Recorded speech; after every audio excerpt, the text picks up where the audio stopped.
I'd like to welcome everyone to our Natural Resource Fair webinar series. Today we're hosting our second webinar presented by Chambliss Lantana from the Aztec NRCS field office. Before we begin, I'd like to give a little bit of background information on the Native American Producer Success Project. The NAPS project is a collaborative effort between Diné Inc., New Mexico Cooperative Extension Services, and Diné College Land Grant Office. The project is funded by USDA's Office of Partnership and Public Partnership Engagement, Outreach, and Assistance for Socially Disadvantaged and Veteran Farmers and Ranchers program.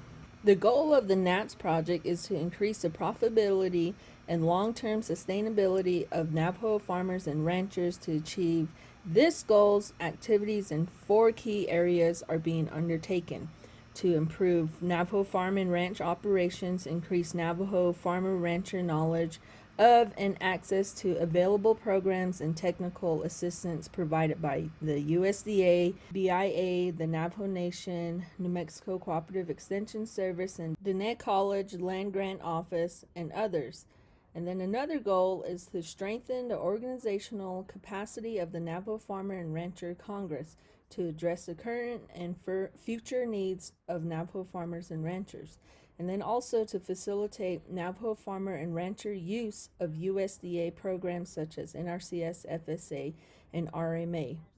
Which leads us to today's webinars, and how we accomplish our last goal of facilitating is to host natural resource fairs. Normally, we'll host these natural resource fairs at different locations and share information between producers and USDA programs, Navajo Nation programs, university, college, and nonprofit outreach program representatives and other agricultural service providers and professionals on the range programs and services available to farmers and ranchers on the reservation. Due to the COVID-19 pandemic restrictions on holding public meetings, this year's natural resource fairs are being held virtually through a series of webinars. On June 3rd, we had Mark Bentley with San Juan County FSA program present some updates on the New Mexico FSA programs.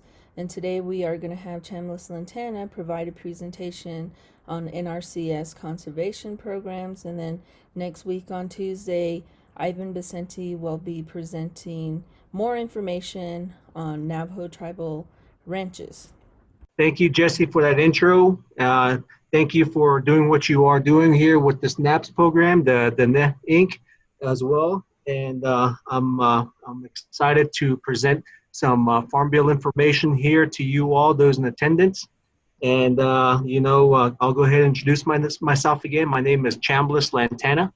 I'm the lead soil conservationist here in the Aztec field office.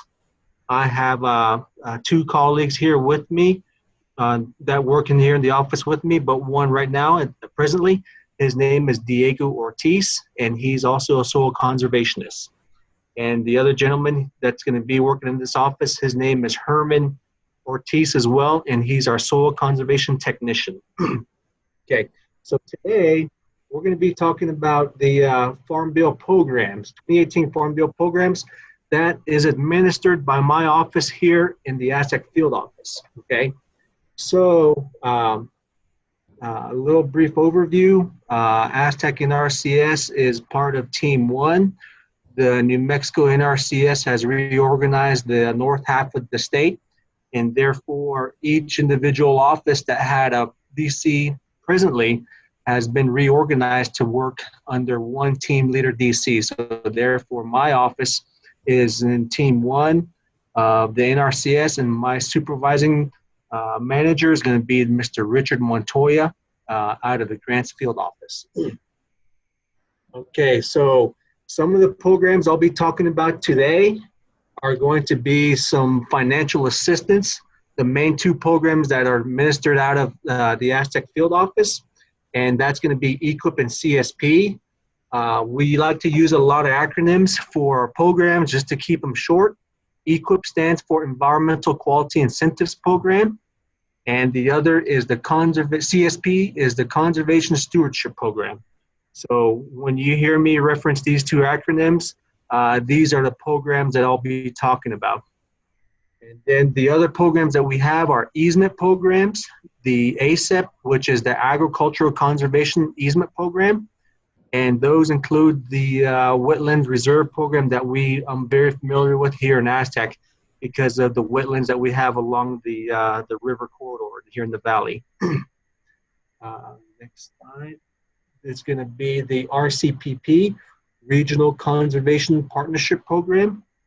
This is where individuals are working conservation groups, conservation districts, tribal offices, or any other type of entity that wants to do conservation. We go into a partnership to address different types of conservation practices in targeted areas. Okay. Um, the other one is going to be conservation innovation grants that I'll be talking about as well very briefly. Some of these programs are administered from our area office, or excuse me, our state office in Albuquerque. And then lastly, CTA, Conservation Technical Assistance. Okay. All right, so I'm gonna go on to the next slide here. Our four major programs. Okay, so the four major programs here that's on in relation to both tribal and non-tribal lands. The major program, the top two are what we administer out of the Aztec Field Office, and actually the third one, which is the Agricultural Easement Program. We do have two active contracts here in our office for wetlands easement program. But our bread and butter for a lot of our cost share programs where we do financial and technical assistance are going to be the EQIP and CSP program. And this is where we work with producers to implement financial and technical assistance to improve their working ag lands. So we address activities that, we address resource concerns on that soil, water, air. Gosh, having a brain fart. I'm sorry. Excuse me. So we address stuff on those resources on their working ag lands. Okay. Next, environmental. I'm going to kind of go in depth into environmental quality incentive program. Okay. So the Environmental Quality Incentive Program is a voluntary program that provides financial and technical assistance to agricultural producers through contracts up to a maximum of 10 years, okay? These contracts provide financial assistance to help conservation practices that address natural resource concerns and opportunities to improve soil, water, plant, animal, air, and other related resources. So we do a lot of stuff with this cost share program on rangeland, pasture land, irrigated land, and wetlands, and also non-industrial private land forest areas. Okay, so some of the highlights for our EQIP program. Of course, a lot of folks, I'm not sure how many folks in attendance on this webinar are familiar with EQIP, but this is the only agency through the USDA, through the federal government, that provides technical and financial assistance to landowners. And the point of it is to address resource concerns on your ranch.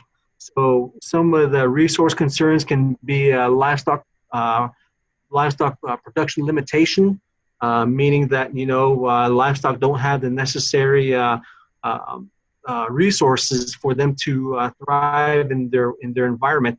And those we would address with installation of water wells, pipelines, storage tanks, maybe prescribed grazing to implement the rotation on the operation. So that way, we're able to meet the needs of the livestock. In other cases too, on cropland, we try to minimize soil loss, is what the founding of the NRCS was based on, the Dust Bowl.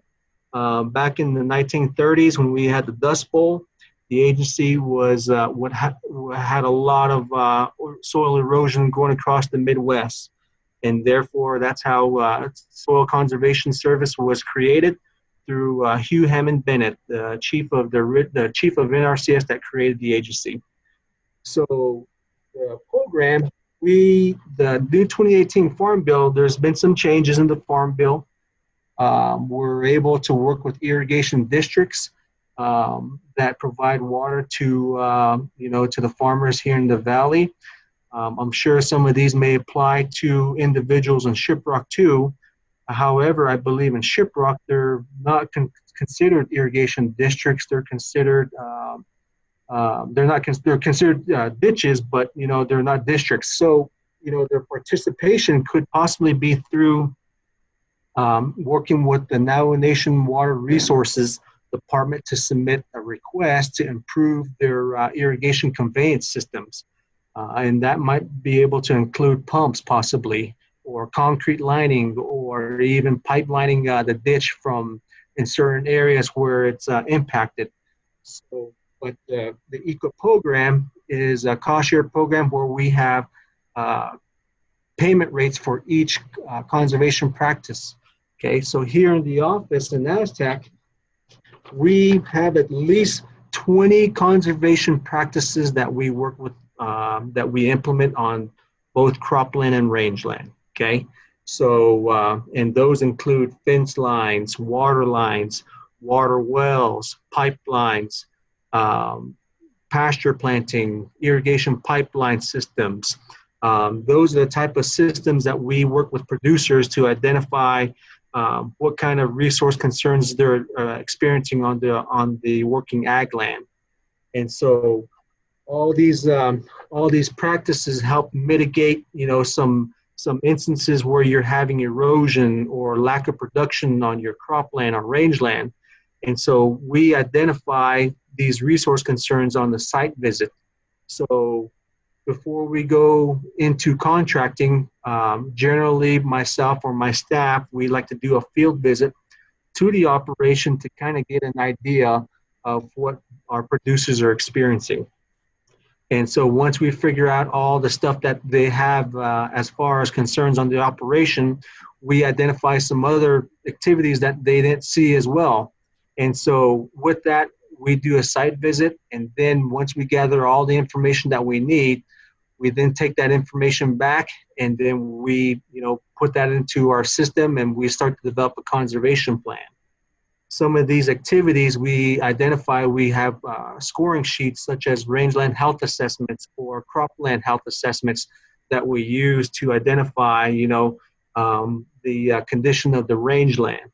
And so once we're able to get a score of how the trend of the operation, then we're able to figure out what kind of practices that we're able to identify to address them. So like I said, here in the office, we have at least 20 different common practices that we implement. And I'll be going through a slide and showing you guys each one of them. So that way you guys can be familiar with what kind of practices that are happening here in my part of San Juan County. Okay, so the other thing is too, we're able to do advanced payments. So in the event that a producer is able to get a secure contract through our office, of course, all our programs are reimbursed. So we ask if we go into a contract, we have certain items that we're able to pay for. For example, a water well. I believe we're cost sharing this year about $37 a linear foot for drilling a well. Okay, so all the wells vary in here in the county from 250 to 850 feet. So we're cost sharing about $37 a foot. For easy math, let's just say it's a 100-foot well. We'll cost share about $3,700 for a water well. And right now, some of the drillers are charging about $38 a foot. So the nice thing about it is, you're able to kind of meet what the driller is charging at 38 and have NRCS reimburse you at 37. And some of the issues that we have where we go into a contract is we have some producers who don't have the ability to pay the contractor to complete the services such as drilling a well. And therefore, we, in some instances, we're able to do an advance payment where we can give 50% of the funds ahead of time, or we can do an assignment of payment to where the driller will receive the funds that are in the producer's contract directly to the operation, to the business. Okay, so that's a nice feature there that we're able to help with our producers. And so, I use it a lot here in my field office with a lot of my producers, tribal and non-tribal. So there's a lot of folks who don't have the money to implement some of these practices. So we're able to, go through different avenues of getting the businesses or the specialty services paid. Okay. And the historically underserved, so do we have a definition for historically underserved producers? These include minorities, veteran farmers, and ranchers. And with this historically underserved criteria, if you meet any of those criteria there, you're able to receive a different payment rate, a special payment rate. So typically, for example, let me just use the water well again. We cost share $37 for individuals who are HU category, and those who are not HU category, who don't meet the definitions right there or the criteria there, they'll be possibly cost shared at $33 a linear foot. So there's a big difference in between how much we're paying individuals who meet a certain historically underserved category and those who don't. Okay, and so I got some numbers here that. Actually, I don't have the contract. I do here. But so we have different payment rates based upon your sign-up status, okay? And this EQIP program, we ask that, anybody who applies for our program, that you're applying for an operation that's already in production. Sometimes we get producers who are getting into, who don't have the livestock. They had the land, but they don't have the livestock, or their cropland's not in production. The federal government asks that, when we do anything on cropland, that it have at least 2 years of agricultural production in the last 5 years.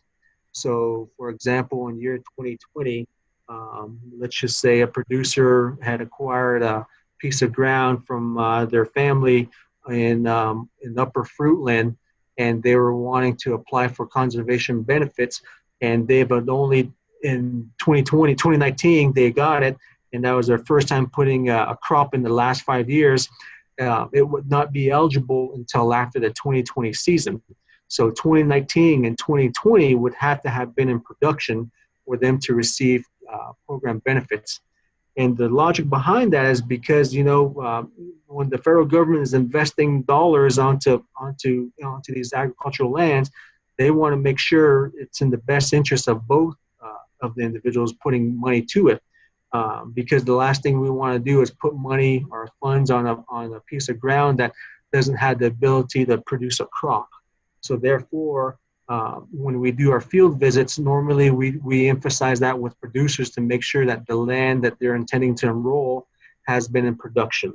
And so we do have some forms that we do ask that they complete, they self-certify.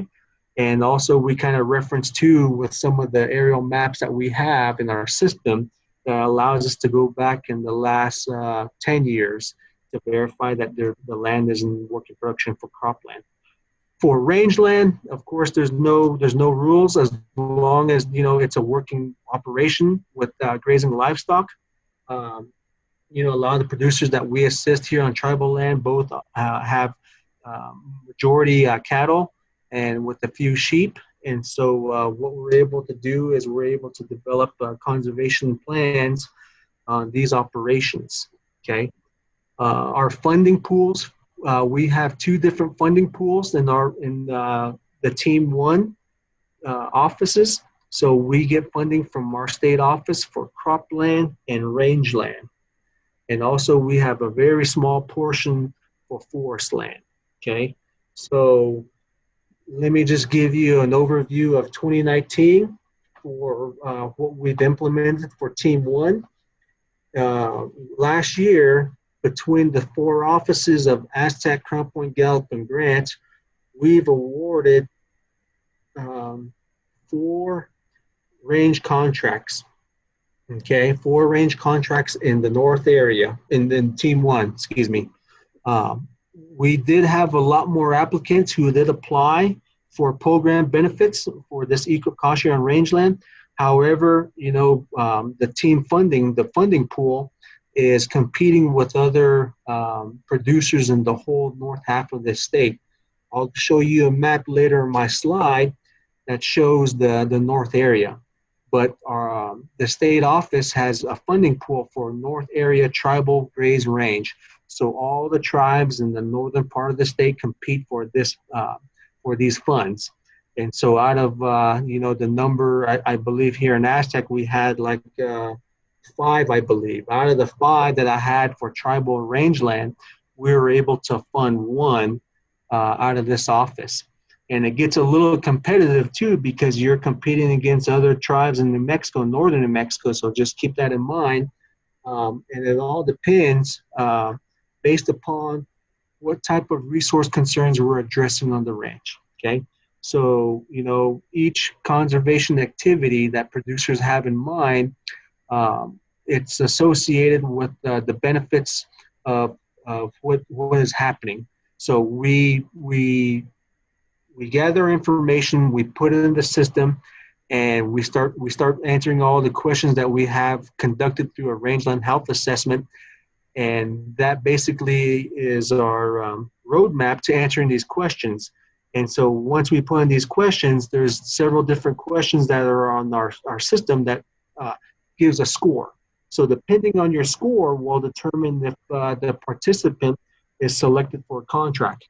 So like I said, between the four offices here, we have awarded four, and then here specifically in Aztec, we awarded one tribal grazing contract.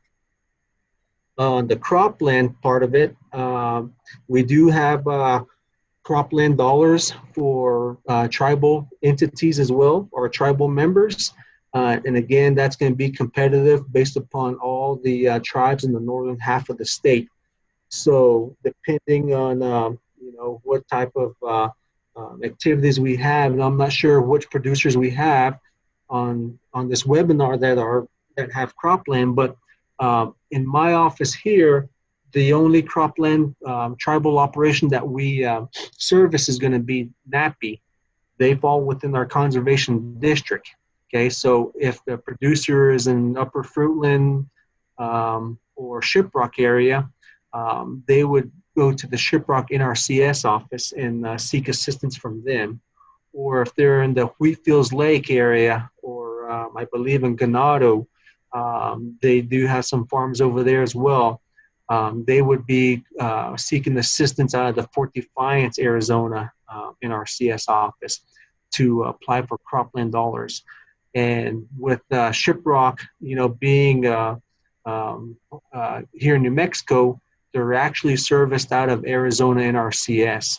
So strangely enough, anybody who wants to seek program assistance, you'll be applying for program benefits through Arizona NRCS. And I'm not sure why that's the case. When I came onto the agency, that's just the way it was. So I can't give you a reason why Shiprock is serviced out of Arizona NRCS. But and again, cropland, we got some producers, in rural areas that say they want to grow hay.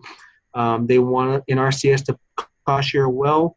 That's not, the wells that we do are meant for livestock use. And also cropland needs a lot of water. So any of the wells they get from the state engineer's office probably won't be sufficient to meet the demand that the crop needs. So therefore, we just try to, tell folks, our rules are we can't put water wells or, any type of cropping systems out on rangeland because, that's defeating the purpose of keeping the soil in place. So, but let me see what else there is. Okay. Of the four contracts that were awarded in Team One, they were obligated for $141,000. Okay. And then we also had one tribal forest a contract that was awarded for $89,000. Okay, and then um, here in Aztec, just numbers alone of all the contracts that we have awarded. We've awarded last year 2 tribal contracts. In 2018, we awarded 7 tribal contracts, and that's going to be including both cropland and rangeland. So 18, we had a little bit more money to spend and share, and so therefore I think we're able to fund 5 more than we did in 2019. Okay, in all, the Aztec NRCS field office awarded $567,000 between both non-tribal and tribal projects. Okay, so we do have a lot of money. The breakdown of the allocation of that 567 here in Aztec was 82% of that 567,000 was for irrigation projects and 18% for rangeland. But in the Team 1 overview, it broke down to 40% range that we've awarded and 29% cropland. So, majority of our funding is going to be intended for rangeland here in New Mexico because there's more rangeland than cropland. All right. Okay, so going on to the next slide. And I'll go ahead and open discussion at the end. So if you folks would please, if you don't mind, just hold your questions until the end. Okay, so I'm going to go ahead and start talking about some of the projects that we do. The slide right here shows a rock and brush structure.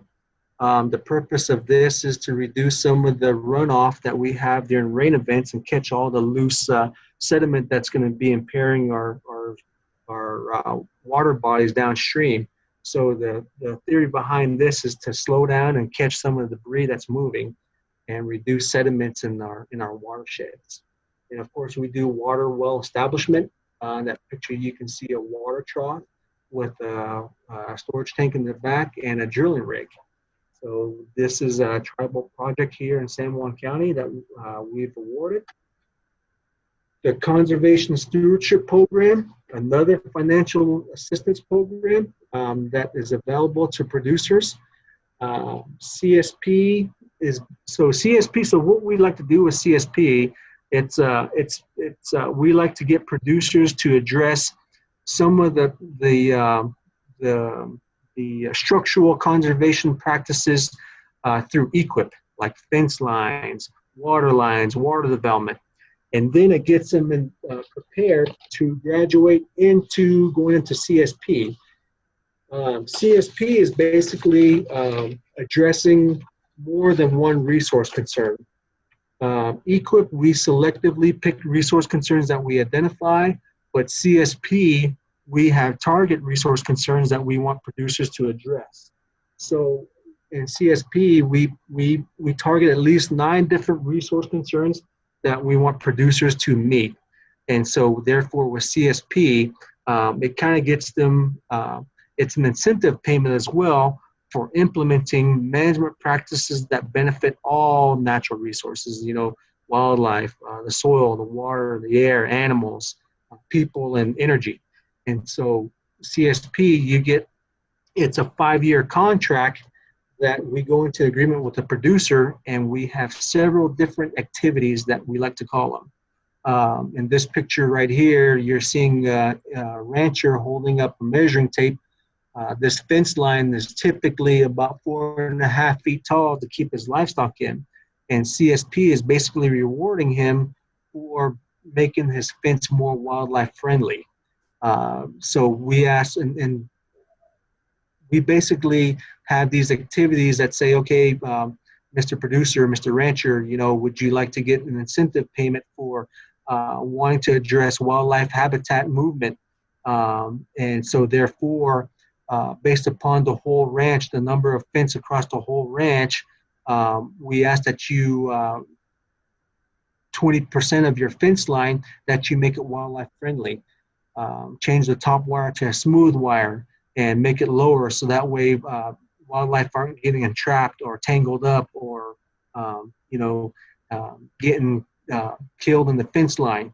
And so there's some of these activities that we implement for different aspects. So it just depends on, what we find out there on the ranch too, as far as activities that these producers can do.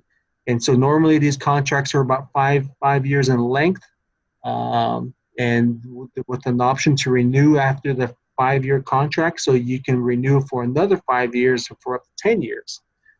And so, the payment limitation that you're able to receive as an individual is up to $200,000 over 5 years.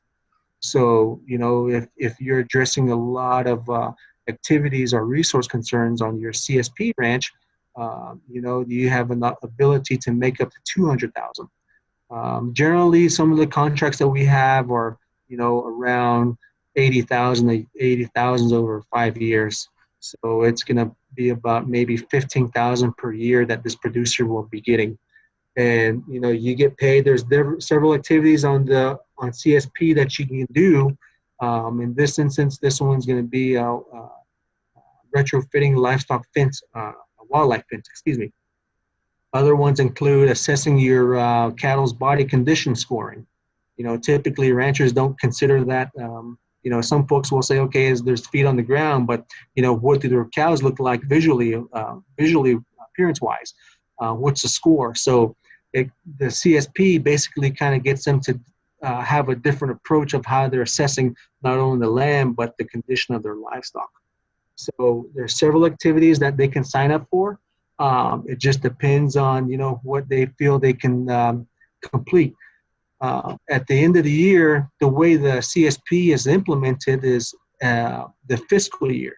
So at the beginning of October 1st to September 30th, that's when they begin the implementation of these activities. Okay, so typically September 1st, I asked the producers to bring in their documentation of the activities they signed up for. And then I review it, take a look at it. If everything meets the criteria for what they signed up as far as the job sheet, then we're able to say, okay, you met the criteria for this enhancement.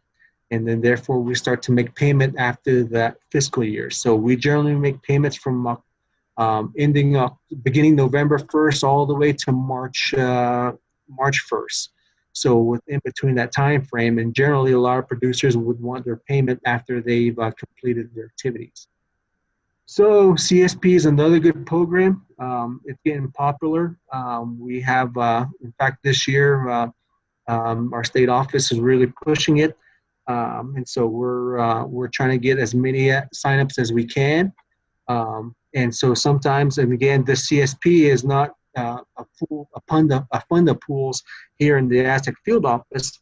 It's going to be a funding pool for the whole state. So any individual who is applying in CSP, they're going to be competing with folks in the whole state. So there is no bias on the number of acres you have.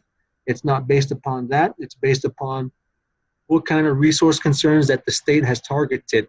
So in our assessments to the field visit, we basically see what kind of resource concerns you're experiencing, and then go through with you and select activities that might be beneficial for you to address through your CSP contract. And again, these are all selective, these are all ranked, excuse me.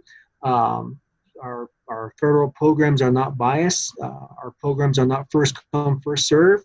All these selections are based upon a ranking score. So, sometimes folks don't get awarded in the first year of their application.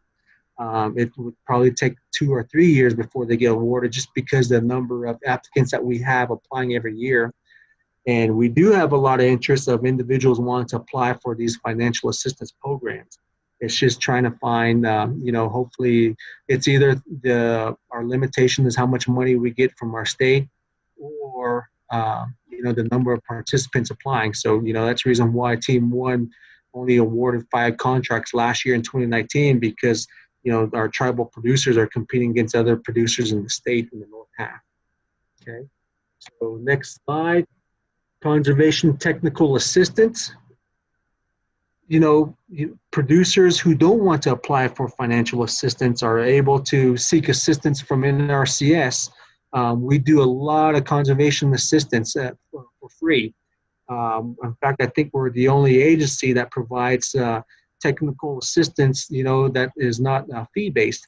So you have a lot of, folks out there that, charge you, or technical advisors, or crop advisors, or rangeland management specialists that, their jobs are, providing the specialty.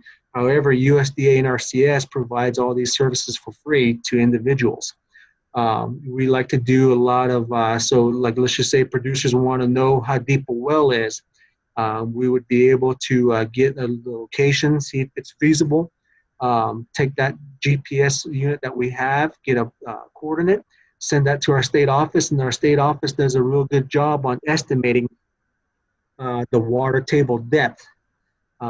It's normally, when we drill the wells, it's always right within that range.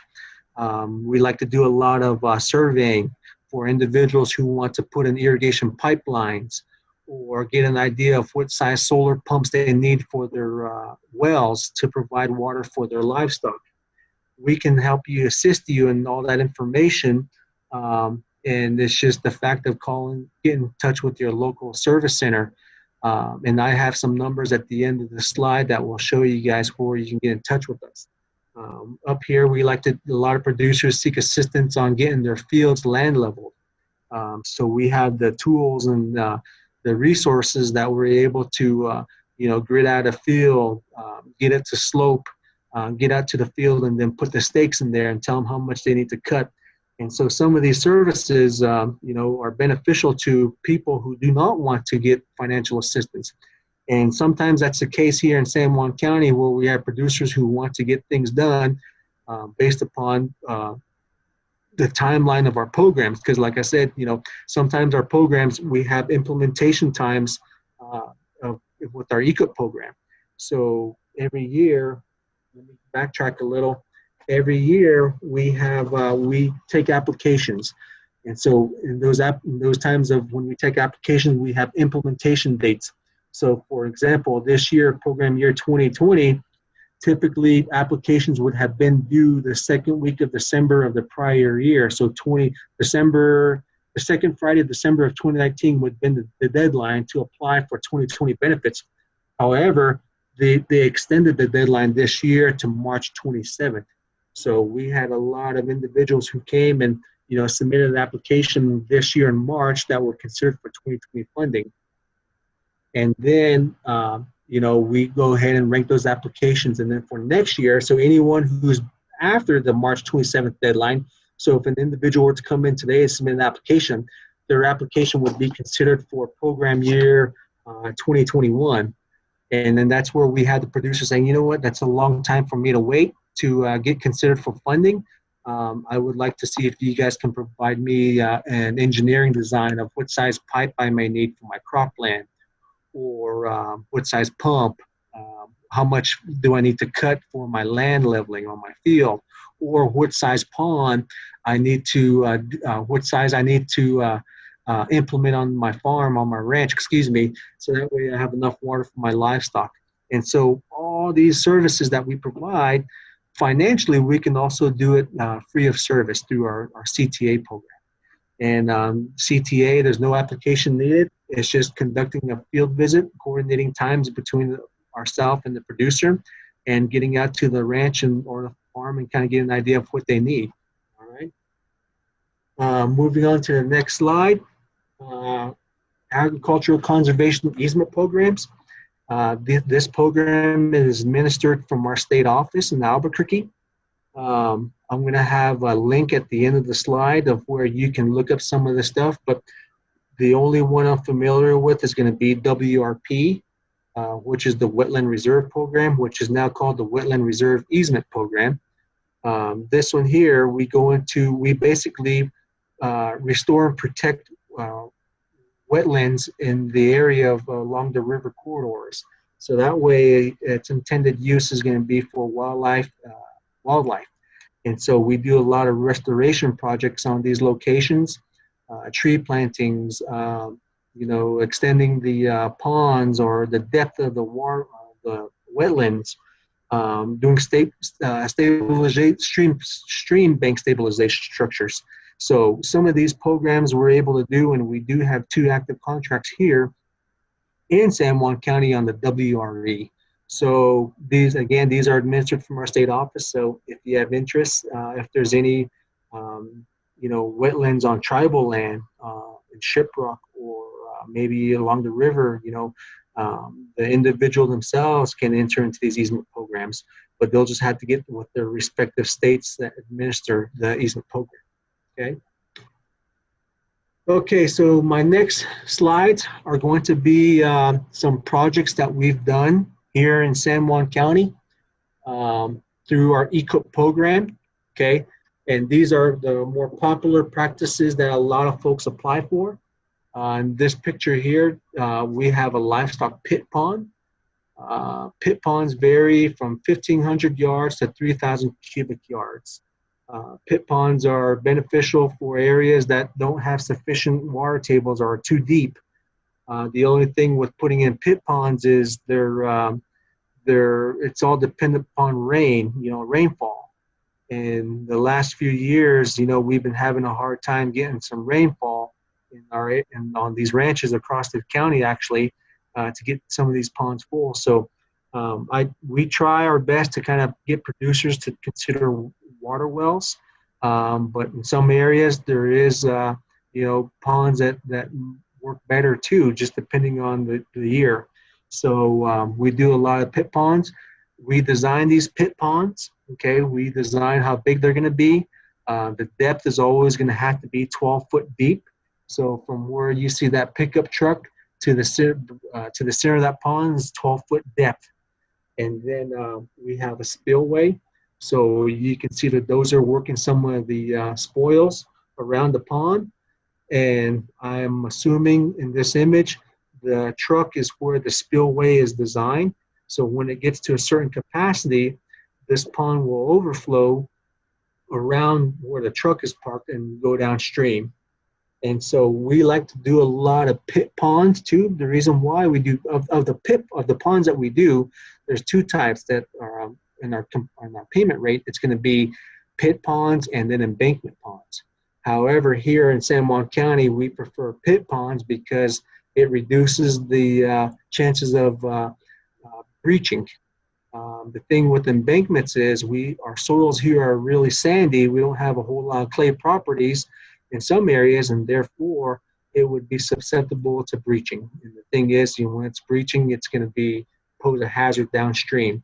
So on these pit ponds, we do a lot of pit ponds are in the earth. That's basically like a bowl. So in this pond right here is probably 120 feet by 120 feet square with a 12-foot depth. So I'm almost assuming this pond is probably maybe 3,000 cubic yards at its max. Okay. Fence lines. We do some fence lines here. The fence lines that we like to do are cross fencing. We have gotten away from doing perimeter fencing on tribal lands because of the issue of getting BIA or any other agency to do a survey that identifies where the actual boundary between 2 land users are. So the type of fences that we do are going to be cross fences between that individual's working ranch. And the purpose of a fence is to implement rotational grazing and control the movement of the livestock. So therefore, you're getting them to kind of concentrate on the south side of the ranch. So that way utilization is a lot better for plant communities. And as soon as you're able to take half of the available growth, then you're able to put them on the other side of the fence and defer the side that you graze for half a year or three months of the year, or however long it takes you, depending on the number of pastures you have on the ranch. Okay. Fence lines we have a payment rate. I believe we're cost sharing about $1.89 per linear foot. This fence line here, it's a 4-wire fence. It's barbed wire that we typically do. If in an area that we know where there's wildlife habitat, we ask that producer put in a smooth wire fence on top and make sure that the top wire, the top height of the top wire is going to be no more than 42 inches in height. That way, deer or elk are able to clear it. And then if it's an area with antelope, we ask that they put the bottom wire, smooth wire as well, and raise it up from the bottom ground up to a height of 16 inches. So that way, if antelope are in the area, they can easily get down, crawl under it, and move about where they're going without getting entangled. Okay. We have specs on these too. We're able to tell producers, how to build a fence that's going to meet a lifespan of 20 years. And so we'll go ahead and share that with the producer if they want to maintenance their own fence as well. And then what size barbed wire they'll need, the T-post spacing, the tension, the H-brace supports, and all that. So this is the type of fences that we do here in the office. Next slide is a spring development. Um, we have some producers who are fortunate to have springs on their operations. This picture is of an incomplete spring. Producer is this has been contracted by us. On this visit here, we just did a visit to kind of see how they set it and see the height of it. And so after this was set, the producer made some finishing touches. They brought down the top of the system lower. So that way, when they put the pump down in the ground or inside that structure there, your electrical, your PVC pipe is not going to be at an angle to the bank that's in the back. So it'll be a straight shot. But these are spring developments to help with distribution of water. It's also making another water source on the ranch. And the nice thing about this tank or this spring, it's going to be pumped into a storage tank up on the hill. And I have an image of the storage tank in my next slide that's going to provide water to this pasture. And then in the future, this producer is thinking about running a pipeline off it to other pastures downstream. So we designed the structure here. It's basically HDPE pipe, plastic pipe, the rib type, and it's perforated. It has a concrete base. So you basically create the structure above ground, and this has a concrete base of one foot deep and by a 4x4 area. Okay, and so this producer perforated both pipes. This one on the outside, which I believe measures 30 inches in diameter, and then the little skinny one that you see sticking the top is 15 inches. So the pipe is perforated all the way around on both sides, and then in between, you pour gravel in between the two pipes, not inside where your pump goes in the skinny 15-inch, but in between the 30 and the 15-inch. The gravel acts as a filter, and it catches all your sediment, your sand, and it makes the water quality a little better. So it's not, you're not putting dark, dirty water into a storage tank. Okay. Of course, when we go from a spring or a water well, we always have to have storage. So in this image right here, that spring development is going to be supplying water to this storage tank right here. So the plumbing, the pump will supply water and fill the tank from the top. And what you see that poly hose entering the top of the tank, it'll supply water, fill it from the top, and then the bottom hose where you see that white red gate valve or ball valve is where it goes to the trough. And that would supply water to the trough that's not in the picture. We do a lot of different type of troughs. We have specs on how these structures have to be installed. They have to have a gravel base. They have to have 4 foot of gravel all the way around. They have to be anchored. And so they'll have to be anchored, and we give you all this information if you've been selected for a contract. So we give you all the information that you need. We review the designs. We let you know how much we're going to cost share, how much we're going to reimburse. And the thing is, we don't know how much these structures cost until producers go and get estimates. Typically, when we're getting into contract phase, before a contract, we usually review how much we're going to reimburse with the producer. So that way the producer can have an idea of how much material is going to cost before they get themselves involved in a contract. And so the last thing we want to do too is overwhelm a producer and not be able to, cover a lot of the costs. And the purpose of the cost share program is to alleviate you, the producer, of having to install all these projects on your own dime. So the nice thing about it is eQuip helps alleviate some of that by doing this cost share program. And and it sometimes it pays well on certain practices and sometimes it doesn't, but it just depends on what kind of activities you're doing. And of course, the next image on the top right corner is a water trough there. We do galvanized troughs. We got producers who put in tire troughs. We got producers who put in fiberglass troughs. And so they all have to have a gravel base. They all have to be anchored. And then most of these are controlled by a float. So in the trough that you see right behind me, and as I'm taking this picture, there's a float box behind me that regulates how much water is in that trough. And then, of course, when we install troughs, we have to make them wildlife friendly, which means that if those animals, those critters that, aren't as large as our grazing animals, if they fall in, they have a wildlife escape ramp installed inside that trough. And so that allows them to escape, crawl out, and get out of the water from, and not having to drown in there and dirty up the water.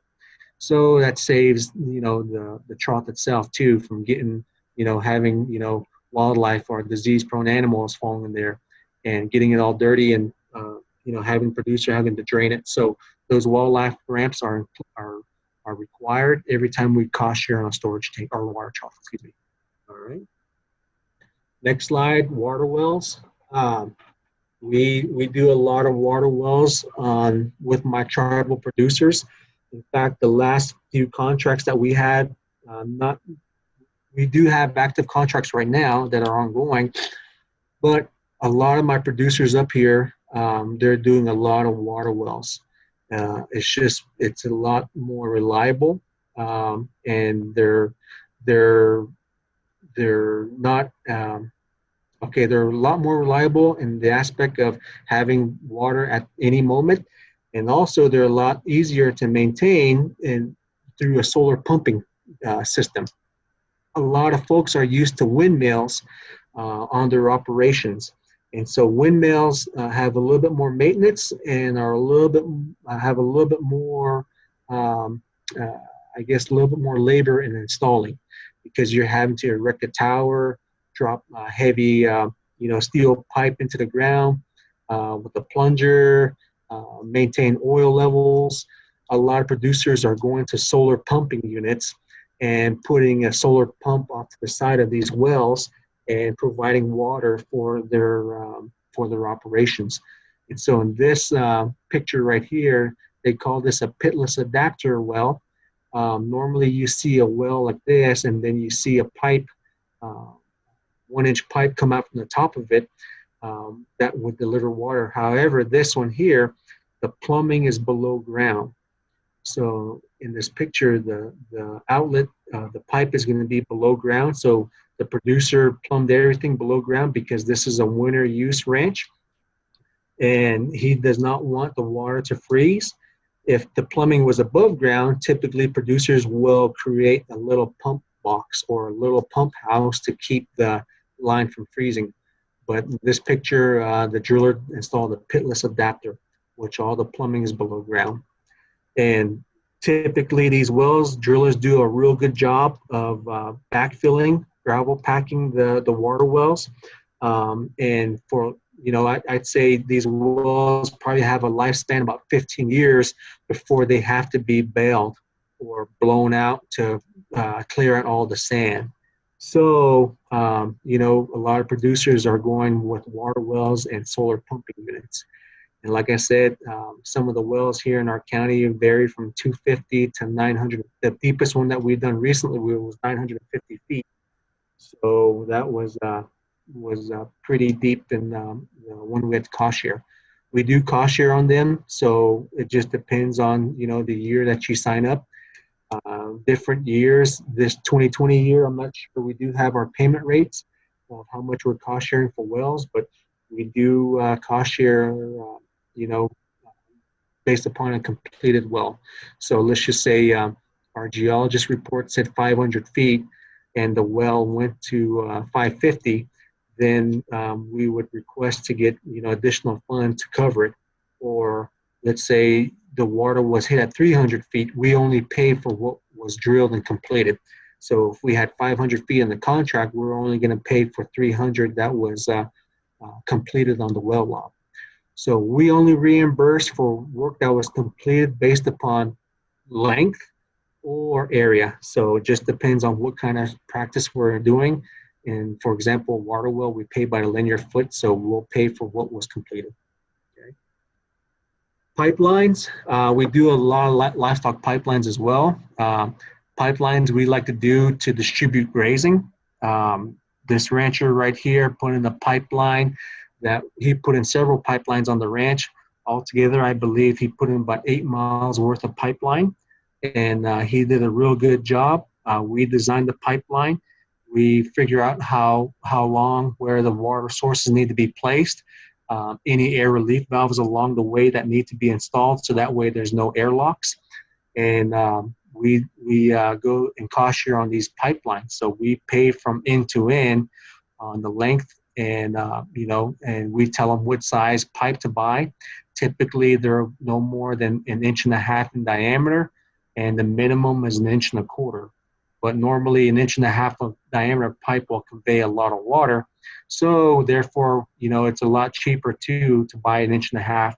If producers want to go 2 inch, it's just paying that much more money for a 2 inch line. But typically, 1.5 inches to 1.25 inches is what we design these pipelines for.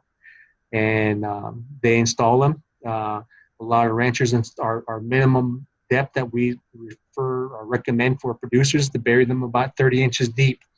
We got producers who put them 36 inches deep or 42 inches deep because of the frost line. And so as long as they're no less than 30 inches, then they're okay. So we let the producers bury them. And the thing is with these pipes, they won't crush unless you put rock on them, stone. That's the only time they'll crease. But if you're just putting backfill like you see in the pictures there, shouldn't be an issue with the pipe crimping at all. Poly pipe does a lot better in the winter too. Let's just say a producer buried it maybe at the minimum 30 inches and it happened to freeze. Poly pipe tends to flex, and so it has a little bit more forgiveness in the line as opposed to a PVC pipe. So PVC pipe typically will shatter. Poly will flex with if it were to freeze. And if it's a real hard freeze and the whole line's in there, then yeah, it could burst. But typically, polys hold up a little better in the winter. Pipelines. Brush management. We do some brush management practices across the rangeland. Typically, our target species are going to be sagebrush. So we do a lot of sagebrush control with producers. We have a payment rate that we pay by the acre. So, we reimburse the producer how many acres that we have identified to control. We don't typically wipe out all of the sagebrush. We like to leave some areas for wildlife, for cover, nesting, or even browse. We don't generally wipe out all the sagebrush, but the purpose of brush management is to reduce the competition for our native plant communities, which would mean more production on the native grasses, and then of course more production means more feed for our grazing livestock. So we do some brush management up here. We do some brush management along the river corridor too with invasives such as salt cedar and Russian olives. And so we do that, and again we have different payment rates based upon the application. We have different rates for sagebrush control, shrubs on the particular height on the riparian area. So it just depends on what criteria we're needing to identify on your operation. Grade stabilization structures. Again, these structures are placed to reduce erosion, to catch all the the sediments that are moving downstream and to reduce impairments into our water bodies. So, in this picture here, we like to, put these structures where it's manageable. We don't put these structures in large arroyos because, at that point, those cuts where they're at, it'd probably be too big for the structure itself and would just breach and, be a disaster. So it would be just a waste of everyone's time of implementing this. So typically we like to put these where it's about no more than 4 feet high. Uh, it's going to be 4 feet below, 5 feet's a little high, but generally these are about 4 foot high in height, and typically they're about 20 foot in length. So the purpose of this is just to reduce erosion. And so they're doing a real good job. This one is the Naizi area, and it slowed down a lot of water. So a lot of stuff in the back is starting to rehab, and so it's serving its purpose. And then if we have producers who have cropland, we do a lot of irrigation systems. We do a lot of pipeline designs. In this picture here, you see a 10-inch PVC pipe, plastic irrigation pipe that's installed. And this helps with conveying the water that is needed for the crops. And it's more efficient, and it's a lot better than irrigating from an open ditch. So we do cost you on these irrigation pipelines. And we a lot of producers see the benefit of how easy it is to irrigate. They say it reduces and it saves a lot, reduces their time of irrigation, and it also gets water applied to where it needs to be. And typically, some producers, it takes them several days to irrigate, small acres. But when they put in the pipeline, it just makes it that much easier because you have a lot more volume and velocity. So typically, when you're moving water through a ditch, it's low flows and low head once you get it onto the field. But once you convert it to an irrigation system, pipeline system, you have a lot more pressure, which means it moves the water a lot quicker. And which might be an issue too, because if you don't have any cover or if it's not stable, then you might be prone to erosion. But typically, these producers, they know how much water to apply. A lot of farmers convert, they kind of get an idea of how much water they need to turn on, because you don't want that thing like Old Faithful flying out of the gates there and shooting out and causing more issues down on the cropland. So. And here's a gated pipe. So we cost share and gated pipe. This is a 6-inch gated pipe system on that same picture that you've seen there, just a different angle. And this one here, they have gates every 2.5 feet, and water is applied through little slide gates. They're typically adjusted to flow out.